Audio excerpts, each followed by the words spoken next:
Pero unang-una, hindi kami naniniwala na ang pakay ni Mrs. Clinton dito ay pagdalaw lang sa mga biktima ng bagyo. Alam namin na ang layunin nila dito ay palawakin ang impluwensya sa Pilipinas at sa buong Southeast Asia. Kaya nga tinutulak nilang VFA, kaya tinutulak nilang free trade kasama na sa APEC. Kaya nga po itong dalaw ni Mrs. Clinton, nagkukunwaring humanitarian, pero ang totoo, intervention ng kanilang habol. Dahil na sa kontrol nila sa ating ekonomiya, kontrol nila sa ating politika, ay nananatili na pansot ang ating ekonomiya.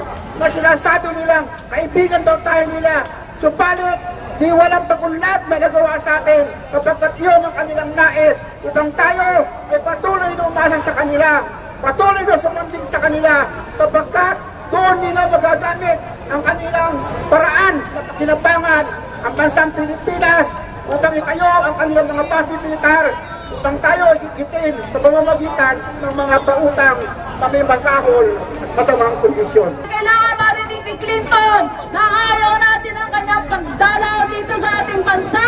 Ayaw natin ang presensya ng mga ganitong opisyales